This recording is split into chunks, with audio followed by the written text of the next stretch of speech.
Solar लगवाना है पर पेपर वर्क का डर लगता है। चलिए आज इसी उलझन को सुलझाते हैं।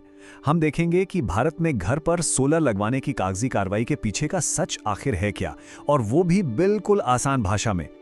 अक्सर एक सवाल मन में आता है कि क्या सोलर लगवाने की जो पेपर वाली प्रक्रिया है वो सच में इतनी ज्यादा कॉम्प्लिकेटेड है। सच पूछिए तो यही वो एक सवाल है जो बहुत से लोगों को सोलर की तरफ कदम बढ़ाने से रोक देता है। तो आज हम इसी सबसे बड़ी गलतफहमी को दूर करने वाले हैं। ये सोचना कि डॉक्यूमेंट्स का प्रोसेस बहुत ही ज्यादा जटिल यानी कॉम्प्लिकेटेड होगा, ये बस एक वहम है और कुछ नहीं। तो चलिए सबसे पहले इसी वहम का पर्दा हटाते हैं और देखते हैं कि असलियत क्या है। देखिए, सच तो ये है कि सोलर लगवाने के लिए जो डॉक्यूमेंट्स चाहिए ना, वो एकदम बेसिक हैं। और सबसे मजेदार बात, ये सारे के सारे डॉक्यूमेंट्स ज्यादातर लोगों के पास पहले से ही घर पर मौजूद होते हैं। तो आइए अब सीधे मुद्दे पर आते हैं। चलिए देखते हैं कि आखिर वो कौन से जरूरी डॉक्यूमेंट्स हैं जिनकी जरूरत पड़ने वाली है। ये रही सामने पूरी लिस्ट, मोटी मोटी 8 चीजें हैं। ध्यान से देखिए। पहला आधार कार्ड, फिर पैन कार्ड, बैंक की पासबुक या एक cancelled cheque, passport size photo, घर का बिजली का बिल, प्रॉपर्टी के कागज, एक ईमेल आईडी और एक मोबाइल नंबर। चलिए अब एक एक करके जल्दी से समझते हैं कि ये सब क्यों जरूरी। लिस्ट में सबसे पहला और सबसे इंपॉर्टेंट डॉक्यूमेंट है आधार कार्ड। ये सिर्फ एक आइडेंटिटी कार्ड नहीं है, बल्कि इसको समझिए ये सरकारी सब्सिडी मिलने के पूरे प्रोसेस की चाबी है। इसके बाद आता है पैन कार्ड। बेसिकली ये आपकी फाइनेंशियल आइडेंटिटी है। बैंक और सब्सिडीज से जुड़ा कोई भी लेन देन, कोई भी ट्रांजैक्शन इसके बिना हो ही नहीं सकता। तो हाँ, ये बिल्कुल जरूरी है। अब आती है बारी बैंक पासबुक या एक कैंसल्ड चेक की। ये क्यों? ये बस इसलिए ताकि ये पक्का हो सके कि सब्सिडी और फाइनेंस का पैसा आखिर किस अकाउंट में जाएगा।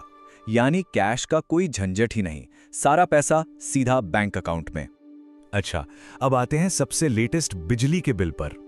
यह बेहद जरूरी है क्योंकि इसी से कनेक्शन नंबर पता चलता है और वो स्पेसिफिक मीटर कंफर्म होता है जहां पर सोलर सिस्टम इंस्टॉल किया जाना है। प्रॉपर्टी के कागज, हाँ, ये इस बात का प्रूफ है कि जिस छत पर सिस्टम लग रहा है वो आपके ही नाम पर है। शहरों में जिसे नगर निगम का पीला कागज कहते हैं या गांव में खतौनी, ये वही डॉक्यूमेंट है। इसका मकसद सिंपल है, बस ये सुनिश्चित करना कि फ्यूचर में कोई विवाद ना हो।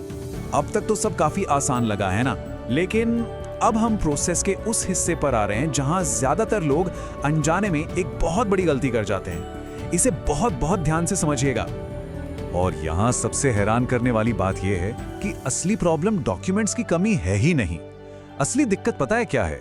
असली दिक्कत है उन अलग अलग डॉक्यूमेंट्स में दी गई जानकारी का आपस में मैच न करना, यानी इनकंसिस्टेंसीज। जरा यहां देखिए, इससे पूरी कहानी साफ हो जाएगी। इमेजिन कीजिए कि आधार कार्ड पर पूरा नाम लिखा है, पैन कार्ड पर सिर्फ फर्स्ट नेम और इनिशियल है, बिजली का बिल किसी और के नाम पर है और बैंक अकाउंट में नाम की स्पेलिंग ही गलत है। और ये एक बहुत ही क्रिटिकल बात है। नाम या एड्रेस में जरा सी भी गड़बड़ी, एक छोटी सी स्पेलिंग मिस्टेक भी एप्लीकेशन प्रोसेस को वहीं का वहीं रोक सकती है, एकदम फुल स्टॉप। जो चीज देखने में मामूली सी गलती लगती है वो असल में अप्रूवल के रास्ते में सबसे बड़ी दीवार बन जाती है। तो अब जब हम असली प्रॉब्लम को समझ चुके हैं तो चलिए इस पूरी बात का कंक्लूजन निकालते हैं। तो गुड न्यूज़ ये है कि ये सारे डॉक्यूमेंट्स, जैसा हमने पहले कहा, ऑलरेडी आपके पास हैं। और अगर सही गाइडेंस मिले तो यकीन मानिए ये पूरा प्रोसेस मक्खन की तरह स्मूथ निकल जाता है। इसमें कोई बड़ा रिस्क नहीं है।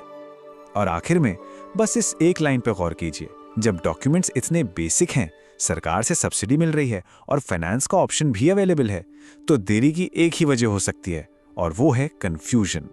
और कंफ्यूजन को दूर करने का सिर्फ एक ही तरीका है, सही और साफ जानकारी।